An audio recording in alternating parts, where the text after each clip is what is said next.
Ethiopia.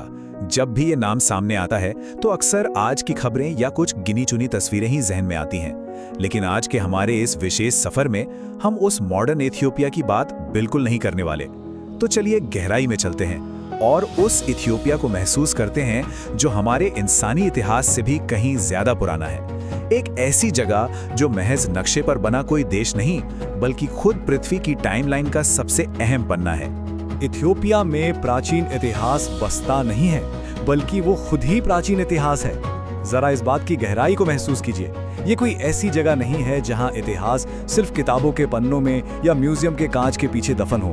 बिल्कुल नहीं, ये एक ऐसी धरती है जो आज भी सुलग रही है, आज भी बीच से फट रही है और आज भी पूरी शिद्दत से जी जा रही है। तो शुरुआत करते हैं पृथ्वी के उस उग्र निर्माण से, यानी डानाकिल डिप्रेशन। समुद्र तल से 116 मीटर नीचे जाने का ये 20 मिनट का सफर कुछ ऐसा है मानो दुनिया से सारे रंग और हरियाली अचानक से किसी ने सोख लिए हों। इतनी गहराई में पहुंचते ही तापमान 45 डिग्री को पार कर जाता है और इसी बेचैन उबलती हुई टेक्टोनिक दरार के बीच रहती है अफार नाम की जनजाति। सोचिए, इसी डानाकिल के बिल्कुल बीचों बीच धड़कता है एटा अले नाम का ज्वालामुखी। 1000 डिग्री सेल्सियस से भी ज्यादा तापमान पर उबलता हुआ इसका लावा सच में एक ऐसा मंजर बनाता है जिसे वहां के अफार लोग नरक का दरवाजा कहते हैं। लेकिन भूवैज्ञानिकों की नजर से देखें तो ये हमारी पृथ्वी के मेंटल में झांकने वाली एक सीधी खिड़की है। यह हमें बिल्कुल साफ दिखाता है कि हमारी धरती अपने शुरुआती दिनों में किसी भी तरह के जीवन के पनपने से पहले आखिर कैसी दिखती होगी। और एटा अले से थोड़ा ही आगे बढ़ें तो आता है डालोल। जब धरती के अंदर का खौलता हुआ पानी नमक की सख्त परत को फाड़कर बाहर आता है तो जो नजारा बनता है ना, वो अद्भुत है। नियॉन पीला, एसिड जैसा हरा और एक बिल्कुल ही अजीब सा संतरी रंग। सच कहूं तो ये हमारी पृथ्वी की सतह पर शायद सबसे ज्यादा चटक और अजीब रंगों वाली जगह है। इसे देखकर ऐसा लगता है मानो हम किसी साइंस फिक्शन फिल्म के सेट पर आ गए हों। लेकिन ठहरिए, ये रंग जितने ज्यादा खूबसूरत दिखते हैं ना, असल में उतने ही जानलेवा भी हैं। 0.1 ये महज एक नंबर नहीं, बल्कि इन तालों का पीएच स्तर है। जरा अंदाजा लगाइए, ये हमारी कार की बैटरी के एसिड से भी ज्यादा खतरनाक है। साल 2019 में रिसर्चर्स ने भी इस बात पर मोहर लगा दी थी कि डालोल के इन उबलते तालों में किसी बैक्टीरिया या सूक्ष्म जीव का नामो निशान तक नहीं है। ये पूरी धरती की शायद सबसे बंजर और कीटाणु रहित जगह है। अब हैरानी की बात यह है कि इसी खौफनाक और जानलेवा माहौल के बीच एक खामोश सिलसिला सदियों से चला आ रहा है, नमक का रास्ता।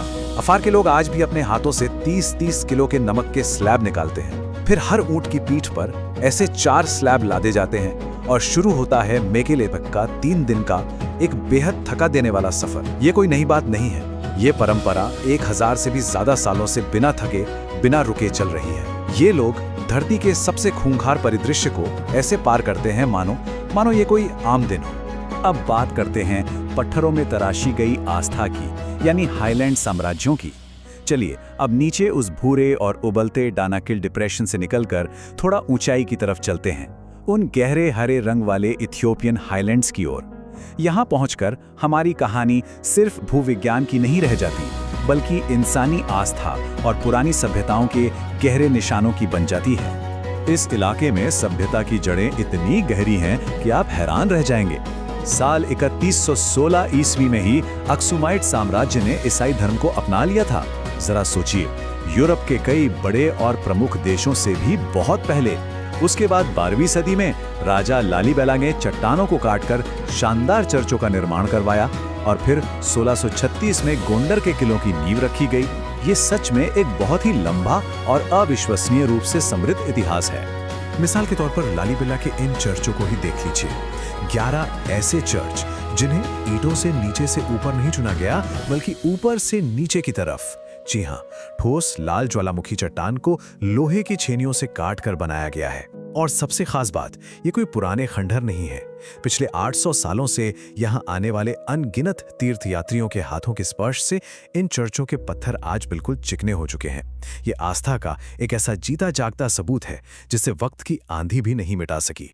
अगर हम इन अजूबों को एक साथ देखें, अक्सुम के 160 टन के वो विशाल ग्रेनाइट खंभे, लालीबेला के नीचे की ओर तराशे गए मोनोलिथिक चर्च और गोंडर का वो राजसी किला, जो ईस्ट अफ्रीकन और पुर्तगाली वास्तुकला का एक बिल्कुल अनोखा संगम है। यहाँ समझने वाली सबसे अहम बात यह है कि जब पश्चिमी दुनिया का ध्यान कहीं और भटका हुआ था, ठीक उसी वक्त इन प्राचीन साम्राज्यों ने सभ्यता और वास्तुकला की पूरी परिभाषा ही अपने तरीके से गढ़ दी थी।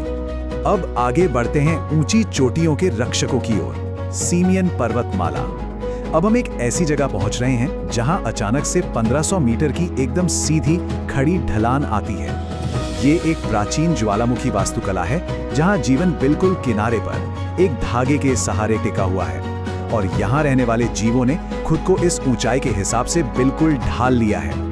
इन्हीं खड़ी ढलानों पर रहते हैं गेलाडा बंदर। आपको जानकर हैरानी होगी कि ये पूरी पृथ्वी पर एकमात्र ऐसे प्राइमेट्स हैं जो घास चरते हैं।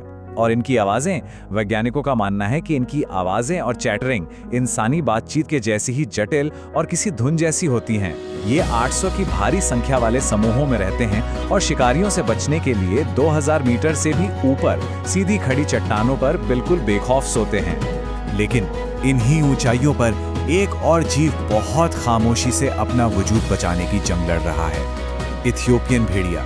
ये दुनिया का सबसे दुर्लभ जंगली कैनाइड है जिसकी संख्या अब 500 से भी कम रह गई है। इस जीव ने भयंकर हिम युगों का तो डटकर सामना कर लिया, लेकिन अब तेजी से सिकुड़ते हाईलैंड्स की वजह से ये विलुप्त होने की कगार पर है। ये एक गहरा और बेहद शांत संघर्ष है जो इन पहाड़ियों पर हर दिन लड़ा जा रहा है। अब बात करते हैं ग्रेट रिफ्ट और हरार की, जिसे लकड़बग्घों का शहर भी कहा जाता है। हम अब ईस्ट अफ्रीकन रिफ्ट वैली में उतर रहे हैं। ये हमारी धरती का वो विशाल हिस्सा है जो हर साल 6 मिलीमीटर की दर से एक दूसरे से अलग हो रहा है, फट रहा है।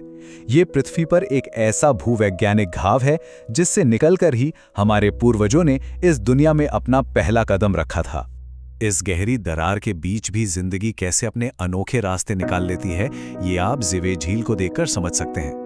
करीब 10 लाख फ्लेमिंगो पक्षी इस झील के रंग को ही बदल कर रख देते हैं। और मजे की बात देखिए, ये पक्षी उस जहरीले नीले हरे शैवाल को खाकर जिंदा रहते हैं जो बाकी किसी भी जानवर की जान ले सकता है, बल्कि इसी जहर से उन्हें अपना वो मशहूर गुलाबी रंग मिलता है। प्रकृति का ये विरोधाभास सच में हैरान करने वाला है।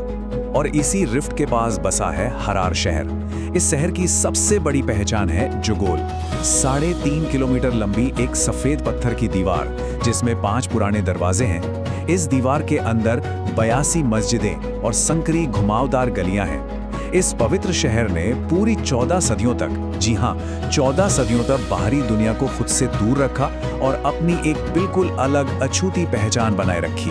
और जब इसी हरार की दीवारों के बाहर अंधेरा छाता है ना, तो एक बहुत ही रहस्यमयी दृश्य देखने को मिलता है। इंसान जंगली लकड़बग्घों को अपने हाथों से कच्चा मांस खिलाते हैं। 19वीं सदी से चली आ रही ये परंपरा ऐसी है कि ये खूंखार लकड़बग्घे इंसानों के बुलाने पर उनके बिल्कुल करीब आ जाते हैं।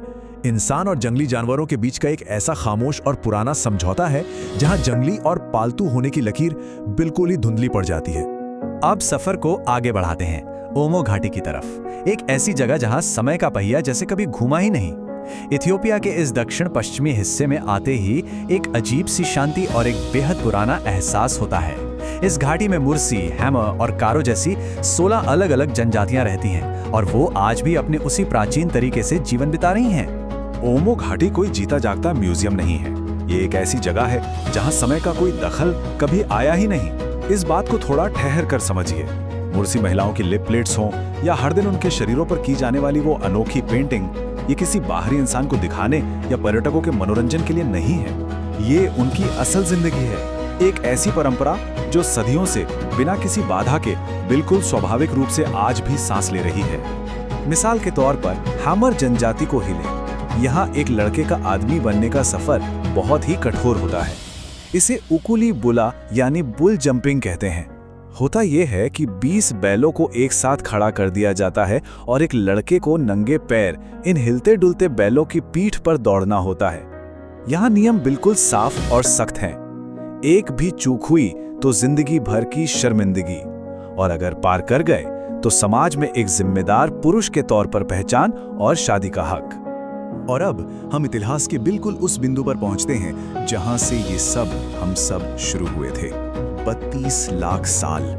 लूसी, हमारी वो पूर्वज जिसके 47 हड्डियों के टुकड़े इसी पठार पर मिले थे, वो इसी धरती पर 2 पैरों पर चली थी, तब जब भाषा का कोई वजूद ही नहीं था।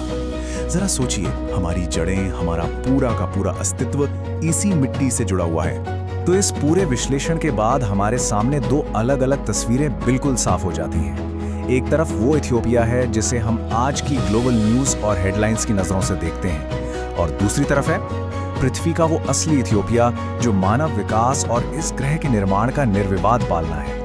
ये किसी एक देश की नहीं, बल्कि हम सबकी, पूरी मानवता की विरासत है जो आज भी सुलग रही है और आज भी जी जा रही है। सबसे पुरानी कहानी जो आज भी अधूरी है। सच में जब हम इतने गहरे इतिहास को देखते हैं तो ये सोचने पर मजबूर हो जाते हैं कि समय के इस विशाल समुद्र में आखिर हमारी जगह है क्या? क्या हम सिर्फ इस लंबी और अनवरत कहानी का एक बेहद छोटा सा हिस्सा भर हैं? ये सोचने वाली बात है। और इसी सवाल के साथ आज का ये सफर यहीं समाप्त होता है। हमारे साथ इस विश्लेषण में जुड़ने के लिए आपका बहुत बहुत धन्यवाद।